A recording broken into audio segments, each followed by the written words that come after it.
Good morning, student. Today we are going to continue the next problem. Okay, the problem number 5. In the last lecture, we have seen 4 problems. In that, we have seen some small problems and some medium-sized problems. In this question, we are going to see some reasonable length of questions which are important. Today we'll end up this salary chapter. In the next lecture, we will discuss new chapter. Okay. For the remaining questions, for most of the other questions, you will find almost 80 to 85% questions are similar in each and every problem. Okay. Only thing you have to do is just go through all the questions. If you have any doubt, you could ask me and I will help you out to solve that. Okay. तो आज हम लोग continue करेंगे problem number 5 से. ठीक है. तो problem number 5. ठीक है. प्रॉब्लम नंबर 5 क्या दिया एक बार देख लेना. Question, Mr. Sam joined a company Ganesh Limited on June 1, 2019 when and was paid the following emolument and allowed perquisites as under. तो क्या बोला है, सैम ने ज्वाइन किया है कंपनी गणेश लिमिटेड. सैम ने क्या किया है, ज्वाइन किया है गणेश लिमिटेड 1 जून 2019 को. और उसको क्या क्या मिल रहा है करके बताया. एमॉलमेंट्स मतलब क्या क्या इनकम मिल रहा है उसको. बेसिक पे, डीएनएस अलाउंस, वॉलेंस, तीनों भी टैक्सेबल है. समझ में आप देख सकते हैं. They have given 50,000 per month, 20,000 per month, 1 lakh per month bonus. Bonus सबसे ज़्यादा है, 1 लाख मिल रहा है हर महीने का. टारगेट अचीवर मतलब जो भी टारगेट अचीव करता है उनको. समझ में. तो question is very important. Okay. Further perquisites करके दिया है, ठीक है नहीं. Further accommodation owned by the employer and provided free of cost. Taxable value of this rent-free furnished accommodation was 2,20,000. तो क्या बोला, एकोमोडेशन घर रहने के लिए घर दिया है एम्प्लॉयर का खुद का जो उसका है फ्री ऑफ कॉस्ट में, लेकिन उसका वैल्यू अगर देखिएगा ना आप जो उसको दिया है वो 2,20,000 का है. तो इससे क्या समझ में आ रहा है, रेंट फ्री एकोमोडेशन दिया 2,20,000 का जो कि टैक्सेबल है. क्वेश्चन में भी लिखा है. नहीं तो आपको मालूम है टैक्सेबल टू ऑल एम्प्लॉय में ऑलवेज टैक्सेबल में वो टैक्सेबल ही है. समझ में. तो this was taxable perquisite. Okay, I am writing taxable. Okay, next point. Asset owned by the company for official and personal use, taxable value being 36,000. Asset किसका है बोलता, एसेट है कंपनी का, दोनों काम के लिए दे रहा है, ऑफिशियल और पर्सनल के लिए. टैक्सेबल वैल्यू मतलब पर्सनल के लिए कितना यूज किया है, 36,000. टैक्सेबल वैल्यू का मतलब क्या है, पर्सनल यूज के लिए कितना किया अमाउंट, कितना अमाउंट का उसने खर्चा, मतलब कितना अमाउंट का उसने पर्सनल यूज के लिए यूज किया कंपनी का पैसा, 36,000. तो ये भी टैक्सेबल है 36,000, क्योंकि पर्सनल यूज के लिए 36,000 उसने खर्चा किया है कंपनी का पैसा, कंपनी ने उसको यूज करने दिया है. The company paid mediclaim insurance premium of mister Sam amounting to 50,000. Company ने मेडिक्लेम प्रीमियम दिया है. जब भी कोई company mediclaim health insurance, life insurance, health insurance या फिर मेडिक्लेम इंश्योरेंस अगर एम्प्लॉय के बदले में प्रीमियम भरता है, आपको याद दिला दूँ नॉन टैक्सेबल है. आप परक्यूजिट अगर आपने अच्छे से पढ़ा है तो आपको समझ में आ जाएगा. समझ में. तो इसमें टैक्सेबल क्या क्या है, बेसिक पे 50,000 पर मंथ, जुलाई से मार्च तक कितना महीना होता है, अप्रैल में छोड़ के बाकी तो 12 में से 10 महीना. तो आप देख सकते हैं सैलरी किससे लिखा है, salary from Ganesh limited 50,000 into 10, dearness allowance 20,000 into 10, bonus 1,00,000 into 10। आप देख सकते हैं इधर पे 50,000, 20,000, 1,00,000 इंटू 10। क्यों? क्योंकि जून से लेके मार्च तक कितना महीना, ओके कितना महीना आ जाएगा, 10 महीना आ जाएगा। तो अमाउंट आ जाएगा 5 लाख, 2 लाख, 10 लाख, टोटल 17 लाख। समझ में? टोटल 17 लाख। परक्यूजिट में दो टैक्सेबल एक नॉन टैक्सेबल है ना, 2,20,000 और 36,000 टैक्सेबल है। तो परक्यूजिट में देखो, rent free accommodation 2,20,000, asset 36,000, mediclaim premium नहीं है। क्यों नहीं है? नॉट टैक्सेबल लिखा भी है। क्यों? क्योंकि नॉन टैक्सेबल परक्यूजिट है। तो टोटल 2,56,000, दोनों ऐड करेगा 19,56,000। ये किससे मिला है?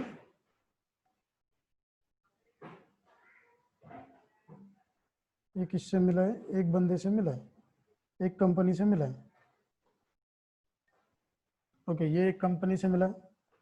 आगे बात करेंगे दूसरा, मतलब 1 जून को ज्वाइन किया है तो उसके पहले वो किधर काम कर रहा था वो इन्फॉर्मेशन दिया है। क्या दिया एक बार देख लेते हैं। Okay, prior to this employment with Ganesh Limited, he was working as a central government employees. Okay, on the following terms.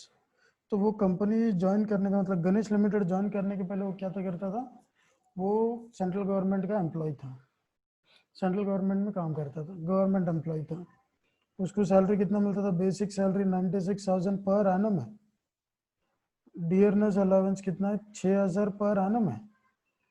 Entertainment allowance since 1995 24,000 per annum है, साल का। अप्रैल एंड मई सेंट्रल गवर्नमेंट में काम किया, मतलब 2 महीना सेंट्रल गवर्नमेंट में काम किया। लेकिन इधर कितना दिया है? सब पर एनम है, साल का है। तो हमको 2 महीने का निकालने का है। तो ये टैक्सेबल है तीनों भी, लेकिन एंटरटेनमेंट का अलाउंस मिलेगा एज एन गवर्नमेंट एम्प्लॉय। तो देखो क्या दिया, income from central government, basic, dearness, entertainment, ये तीन ही देखेंगे क्या क्या है, कितना कितना 96,000 इंटू 2/12। क्यों? क्योंकि 2 ही महीना काम किया। ये तो पूरा 96,000 पूरा 12 महीने का, 6,000 पूरा 12 महीने का इंटू 2/12, 24,000 पूरा 12 महीने का, इसके लिए इंटू 2/12। मतलब वो लोग ने सेंट्रल गवर्नमेंट में अप्रैल में 2 ही महीना काम किया है, as you can see that. Okay, ये देख सकते हैं अप्रैल एंड मई 2 ही महीने। उसके बाद वो जून में देख सकते हैं आप लोग, जून उसने ज्वाइन कर लिया गणेश लिमिटेड, तो उसके पहले वो 2 महीना सिर्फ इधर काम किया। लेकिन आप बोले 2/12 क्यों? क्योंकि इधर पे सब क्या इन्फॉर्मेशन है, पर एनम है, समझ में? पूरे साल का है। आगे, from June 1 2019 he receive the monthly pension of 3,000 from the central government. तो जून 1 तारीख से उसको क्या हो गया, वो जैसे ही छोड़ दिया तो जून महीने से चालू हो गया पेंशन, ठीक है ना, 3,000 हर महीना मिलने लग गया। तो 10 महीने के लिए मिलेगा। तो आप देख सकते हैं अनकम्यूटेड पेंशन 3,000 10 महीने के लिए 30,000। ये तो हम लोग ने कैलकुलेट कर लिया। ये वाला 96,000 इंटू 2/12, 6,000 इंटू 2/12, 24,000 इंटू 2/12, क्योंकि 2 ही महीना काम किया लेकिन साल का इन्फॉर्मेशन है। ये मंथली बोला है 3,000, इसके लिए इंटू 10 मंथ्स हमको करना पड़ेगा, ये साल का नहीं है। As you can see that monthly pension बोला है, ठीक है नहीं। उसके बाद he received 30,000 as leave salary in respect of earned leave at his credit. He received 1,20,000 as gratuity and paid 2,500 as professional tax for 1920। तो उसको लीव सैलरी मिला, एग्जाम्ट है, पूरा का पूरा गवर्नमेंट एम्प्लॉय को एग्जाम्ट है, ग्रेचुइटी भी पूरा एग्जाम्ट है, इसके लिए अमाउंट नील है। तो टोटल ऐड करेंगे तो 51,000, ठीक है नहीं। तो ग्रॉस सैलरी मिल जाएगा 20,07,000। इसमें स्टैंडर्ड डिडक्शन फिक्स्ड है 50,000। कंपेयर किसको करेंगे, 50 या ये 20 लाख, दोनों में से कम 50,000, इसके लिए 50 लिखा है। ओके, तो इसके बाद एंटरटेनमेंट अलाउंस कैलकुलेशन में बता दूंगा। प्रोफेशनल टैक्स 2,500 दिया है, तो ये तीनों भी डिडक्शन है। एंटरटेनमेंट में देख लो, ये हम लोग का एज यूजुअल स्टैंडर्ड डिडक्शन 50,000 या gross taxable salary which ever is less. दूसरा एंटरटेनमेंट का पहला पॉइंट 5,000, 1/5 टू बेसिक सैलरी 16,000। किधर कैसे मालूम पड़ा, इधर देखो 16,000 तो करेगा तो 3,200, और 4,000 तो एक्चुअली इसको मिला है, ये देख सकते हैं ना 4,000 मिला है। तो 4,000, 3,200, 5,000, तीनों में से कौन सा पूछा था, 3,200। इसके लिए इधर पे 3,200 है रिडक्शन में एंटरटेनमेंट का। ठीक है, तो एंटरटेनमेंट अलाउंस समझ में आ गया। तो this is belong to working note number 2 and this is working note number 1। Okay, तो ये दोनों भी क्या है, इंपॉर्टेंट पॉइंट्स है। तो इस तरह ये टोटल कितना आ जाएगा, 55,500 माइनस करना है 19,51,500। तो ये क्या बन जाएगा हमारा, नेट टैक्सेबल सैलरी। तो क्वेश्चन में इंपॉर्टेंट पॉइंट क्या पूछेगा, तो 2 एम्प्लॉयर है, income from salary of Ganesh limited, income from salary from central government. मतलब एक साल में उसने एक जॉब छोड़ के दूसरा जॉब ज्वाइन किया, तो दोनों जॉब में मिला के टोटल इनकम कितना आता है वो हम लोग कैलकुलेट करेंगे और शो करेंगे, समझ में। इसके लिए याद रखना है, जब एम्प्लॉय एक से ज़्यादा एम्प्लॉयर के पास काम करता है तो भी क्या याद रखना है आपको, उसका दोनों इनकम को ऐड करना है।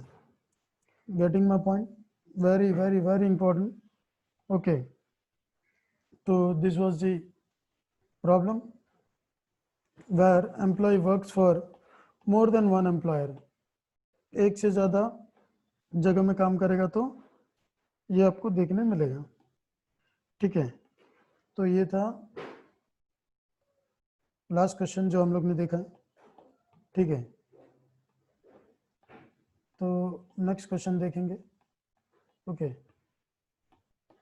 एक सेकेंड, चलो shall we move on to next question. हाँ सुनाई दे रही है, यस बोल रहे हो आप लोग।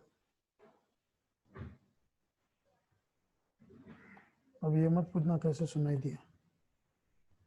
क्वेश्चन नंबर 6 सुन में, क्वेश्चन नंबर 6 देख सकते हैं। Mister Rohan retire on 30 November 2019 under the voluntary scheme of, एक second, mission Rohan retires on 30 November 30 को रिटायर हो गया under VRS voluntary retirement scheme of bank of Baroda duly approved under section 10 subsection C of the Income Tax Act 1961. Following are the details of his salary income for the assessment year 2021। तो salary income का information दिया, तो याद क्या रखना है, retire हो रहे 30 नवंबर 2019।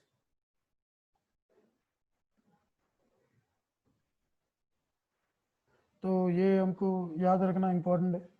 ओके, बैंक से रिटायर हो रहे, VRS लिया है।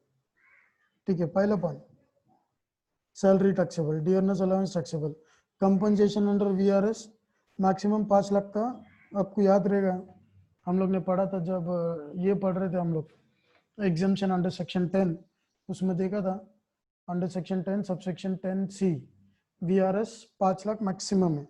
इधर पे उसको मिला 4,52,000, तो एग्जाम्शन कितना है वो पॉइंट इंपॉर्टेंट है। टैक्सेबल तो है लेकिन VRS का एग्जाम्शन भी मिल जाएगा। उसके बाद he receives a monthly pension of 4,000 till 28 Feb 2020। thereafter he commutes 60% of his pension for 90,000। तो बोला है कि मंथली उसको 4,000 मिल रहा था 28 फरवरी 2020 तक। समझ में आ रहा है क्या होता था, he receives monthly pension of 4,000 till 28 फरवरी 2020, मतलब उसको महीना महीना पेंशन 4,000 मिल रहा था फरवरी 2020 तक। रिटायर हुआ नवंबर में, दिसंबर जैन फेब 3 महीना उसको 4,000 मिल रहा था। उसके बाद क्या किया, thereafter he commute 60% of his pension for 90,000। तो उसने उसका 60% का पेंशन जो है 90,000 ले लिया, मतलब 4,000 तो 100% है महीना महीना, ये क्या है 100% पेंशन है। उसने कितना ले लिया 60%। 60% 90,000 है, हमको चाहिए कितना 100% कैलकुलेशन के लिए, तो 100% हम लोग निकालेंगे तो हमको लगभग मिल जाएगा 1,50,000। समझ में आ रहा है? तो ये देख सकते हैं, इसी को हम लोग ऐसे भी लिख सकते हैं डायरेक्टली, क्या लिख सकते हैं 90,000 डिवाइड बाय 60% करेगा तो भी 1,50,000 आ जाएगा। तो 1,50,000 आप ऐसा निकालो या फिर ऐसा निकालो, कोई दिक्कत नहीं है, दोनों भी करेक्ट है। समझ में आ रहा है? तो ये 4,000 100% है, 60% इसका छोड़ दूँ, ठीक है, 40% अगर मैं निकालूँ, ठीक है, तो बचेला ये 60% कंप्लीट हो गया ना, तो रिमेनिंग 40% क्या आएगा 4,000 का 40% 1,600 आ जाएगा। ये महीना आगे मिलेगा, मतलब मार्च अप्रैल जो आगे आने वाला है वो महीने में उसको 1,600 मिलेगा, 4,000 पूरा नहीं मिलेगा क्योंकि 60% उसने ले लिया पेंशन लमसम में। समझ में आ गया? Very very important. ओके, उसके बाद क्या बोला, he receives encashment of leave salary of 7,400, उसमें एग्जाम्प्ट कितना बोला 2,500, 4,000 7,400 में 2,500 क्या है एग्जाम्प्ट है, ठीक है, क्वेश्चन में दे दिया, हमको कुछ नहीं करना, और प्रोफेशनल टैक्स दिया 2,500, डिडक्शन मिल जाएगा। तो आप देख सकते हैं अप्रैल से नवंबर तक, अप्रैल मई जून जुलाई अगस्त सितंबर अक्टूबर नवंबर 8 महीना होता है। तो आप देख सकते हैं बेसिक सैलरी 6,000 था पर मंथ, तो 6,000 पर मंथ था, 6,000 इंटू 8 महीना 48,000, 1,500 इंटू 8 महीना 12,000, 4,52,000 है। VRS मैक्सिमम 5 है, तो जितना उतना ही मिलेगा, 5 पूरा नहीं देंगे क्योंकि माइनस में हम लोग बता नहीं सकते, मैक्सिमम 5 बोला है, तो मिनिमम जितना कम रहेगा, अगर कम है तो 5 लाख से वही लेंगे, अगर 5 लाख से ज़्यादा है तो 5 लाख तक पूरा ले सकते हैं। बहुत बहुत इंपॉर्टेंट पॉइंट है। उसके बाद देख सकते हैं अनकम्यूटेड पेंशन, मैंने वर्किंग नोट नंबर 2 लिखा है, इधर 13,600 लिखा है, आपको वर्किंग नोट बता देता हूँ। Calculation of uncommuted pension 4,000 into 3 12,000, क्यों? क्योंकि रिटायर हुआ नवंबर में, दिसंबर जैन फेब तक उसको 4,000 मिल रहा था, उसने कंप्यूट कर लिया कब फेब के एंड में, तो मार्च का 40% ही रहेगा, तो इधर पे उसको 100% पेंशन मिल रहा था 4,000, मार्च में उसको कितना मिला 40%, 60% कंप्यूट हो गया ना, तो 40% ही उसको मिलने वाला है बचेला।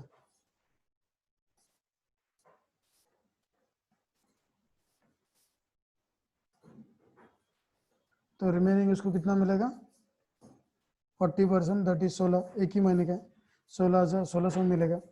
ओके, तो ये इंपॉर्टेंट पॉइंट है, होप यू अंडरस्टैंड 16 और 4,000 कैसे आ गया। ओके, तो दोनों को ऐड करेंगे तो 13,600, वही चीज़ उधर लिखा है 13,600, ये तो नील है। कम्यूटेड पेंशन में आप देख सकते हैं 90,000, 75,000 कैसा है कम्यूटेड पेंशन का भी मैंने कैलकुलेशन नीचे किया है। Computation of commuted pension exempt is since gratuity is not achieved, gratuity नहीं मिला तो हाफ इंटू 90/60%, मतलब वही हो गया, मतलब अगर आप करोगे इंटू 90/60% मतलब 1.5 लाख, तो 1.5 लाख का आधा 75,000, तो बस वही लिखा है। ओके, तो 75,000 क्या मिलेगा एग्जामिशन मिलेगा, तो आप देख सकते हैं एग्जामिशन 75,000 दिया है, माइनस करने का 15,000 बच रहा है, 15,000 बैलेंस बच रहा है 90 में से 75 माइनस होने के बाद। उसके बाद क्वेश्चन में दे दिया लीव एनकैशमेंट 7,400, एग्जाम कितना बोला 2,500, तो बचा 4,900।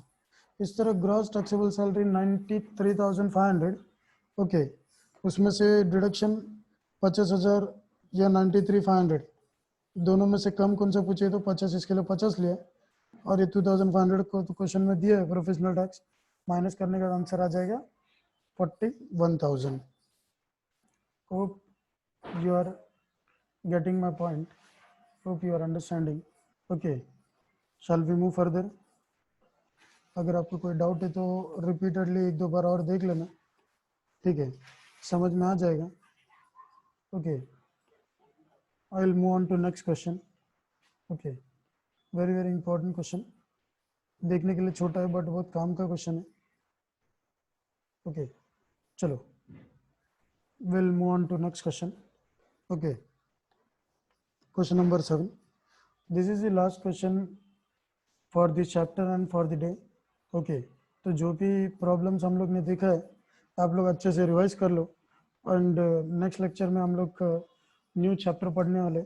विदाउट फेल लेक्चर कोई मिस मत करना, अगर मिस कर दिया तो फिर आगे कोई कुछ समझ में नहीं आने वाला है।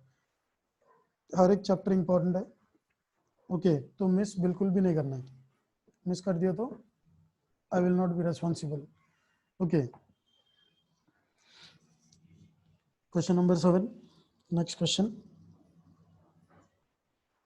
Mr. Darshan, a severely handicapped person, severely 85%, took voluntary retirement on 1st January 2020 after completing 25 years of service in private company. तो बोला है कि हैंडीकैप है, बट ये अभी फिलहाल हमारा काम का नहीं है। सीवियरली 80% या उससे ज़्यादा अगर कोई फिजिकली डिसेबल्ड है उसको सीवियर हैंडीकैप, सीवियर डिसेबल बोलते हैं या सीवियर हैंडीकैप बोलते हैं, ठीक है, तो ये याद रखना है। तो उसने VRS ले लिया, वॉलंटियर रिटायरमेंट ले लिया, ठीक है, कभी लिया उसने 1 जनवरी 2020 को, after 25 years of service in private company. तो उसने 25 साल प्राइवेट कंपनी में काम किया और हमको फॉलोइंग इधर को जानकारी दिया, he furnishes the following information for the year ended 31 March 2020। तो उसने हमको और कुछ इन्फॉर्मेशन दिए। सबसे पहला basic salary taxable, dearness allowance taxable, conveyance भी टैक्सेबल है। कन्वेंस क्या बोला? Conveyance allowance received, getting my point. Conveyance allowance received बोला है और बोला actual convince expenses 800 per month. मिला भी 800 है और खर्चा भी 800 ही किया है, तो बचा क्या रहेगा हाथ में? कुछ नहीं, समझ गया? मिला कितना? 800, ठीक है, ये मिला है। और एक्चुअल कन्वेंस एक्सपेंस मतलब उसने खर्च कितना किया हर महीने? 800। तो जितना मिला उतना पूरा खर्चा कर दिया, तो हाथ में कुछ बचेगा क्या? नहीं बचेगा। ओके, तो ये पॉइंट इंपॉर्टेंट है, अगर कम रहते तो बचेगा, टैक्सेबल होते तो।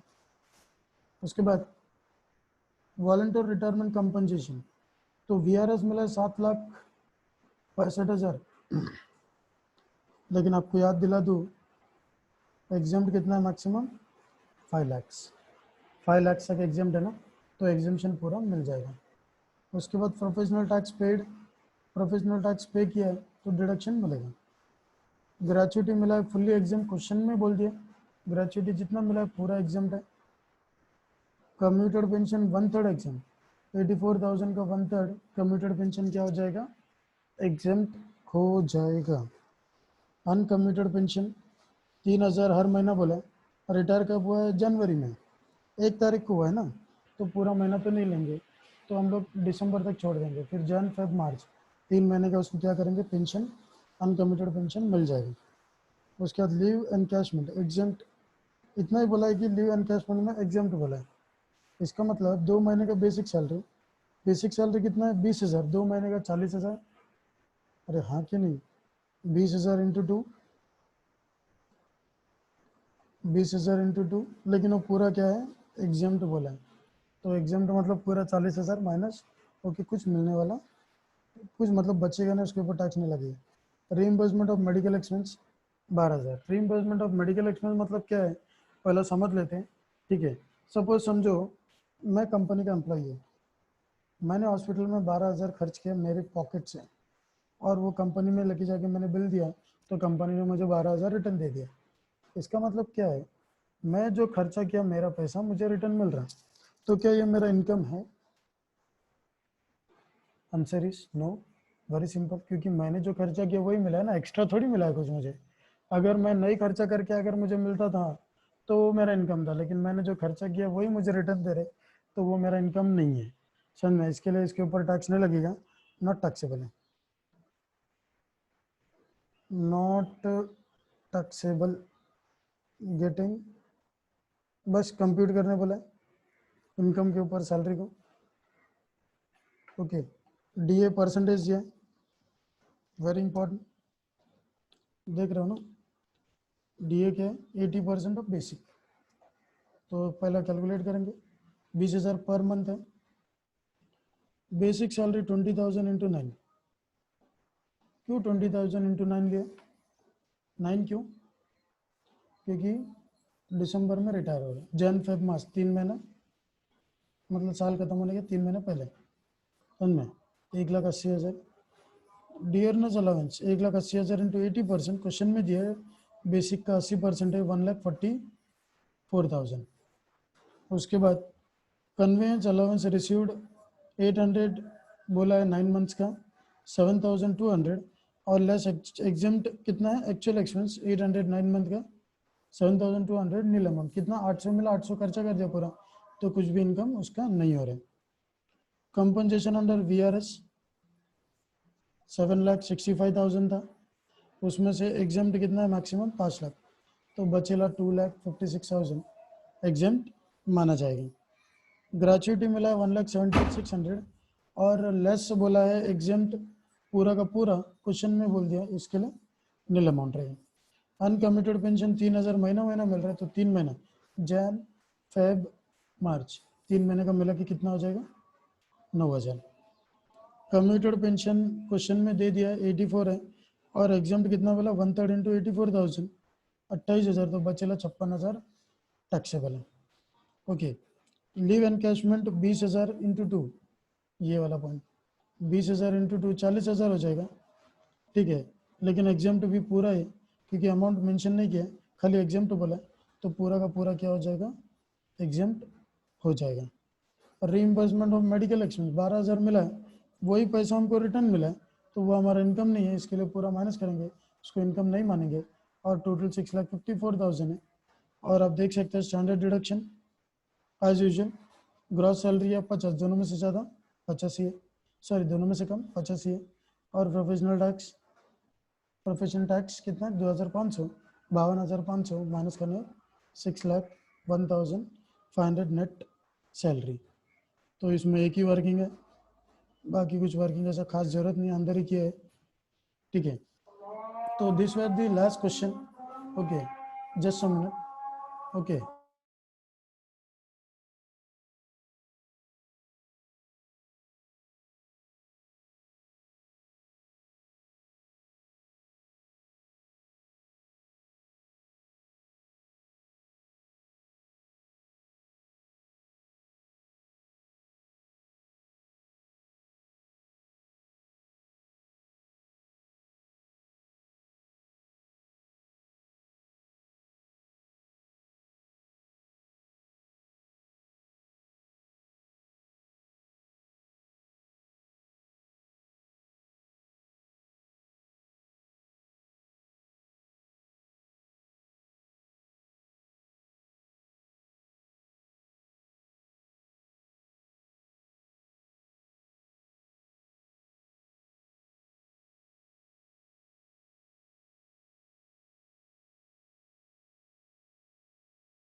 ओके, तो क्या दिया है, ये था हमारा last question of the chapter. Okay, तो आपने देख लिया रहेगा, इसमें काफ़ी सारे पॉइंट मैंने मैक्सिमम ट्राई टू कवर जो एग्जाम में आता है। इस ये क्वेश्चन में अगर मैं 2-3 पॉइंट ऐड कर दूँ तो this question will become for around 20 marks का क्वेश्चन बन जाएगा। ये लगभग अभी 15 मार्क का क्वेश्चन है, और एक 2-3 पॉइंट ऐड करेंगे हम लोग तो ये बन जाएगा 20 मार्क का क्वेश्चन। ठीक है, तो very very important question. Okay, तो अगेन आई एम रिपीटिंग जो भी प्रॉब्लम सिखा रहा हूँ अच्छे से प्रैक्टिस करना। ठीक है, और भी क्वेश्चंस है, आप प्रैक्टिस कर सकते हो। कुछ भी दिक्कत है आप कमेंट सेक्शन में पूछ सकते हो। ठीक है, I will help you out. Okay, बस स्क्रीनशॉट लेके भेज देना और आपका डाउट पूछ लेना, कुछ रहेगा तो मैं बता दूंगा। ठीक है, लेकिन all the questions are important. मैं जो भी सिखाया हूँ मैक्सिमम सब एग्जाम पॉइंट ऑफ व्यू सिखाऊँ तो आप बहुत ज़्यादा डीप अंदर घुस के ये वो नहीं करना। सर जो भी क्वेश्चन किया है बस वही टाइप में वही फॉर्मेट में सिंपली आते हैं, तो वही हिसाब से आपको करना है। ठीक है, तो thank you for the day. बस आज के लिए इतना ही। नेक्स्ट लेक्चर में मिलेंगे न्यू चैप्टर के साथ। It's my humble request, no one will miss the lecture, otherwise then upcoming lecture you won't understand. क्योंकि शुरू में हम लोग कॉन्सेप्ट और बेसिक पॉइंट्स डिस्कस करते हैं, अगर आप उसमें नहीं रहेंगे तो आने वाले लेक्चर में आपको कुछ समझ में आने वाला नहीं है। तो ये रिक्वेस्ट है कि please attend lecture one by one, you won't have any problem. Okay, आपको सब समझ में आ जाएगा। कुछ दिक्कत है तो मैं हूँ इधर पे, आपको हेल्प कर दूंगा। ठीक है, लेकिन लेक्चर प्रॉपरली अटेंड करना है। ठीक है, चलो आज के लिए इतना ही। नेक्स्ट लेक्चर जब रहेगा तब मिलेंगे। चलो बाय।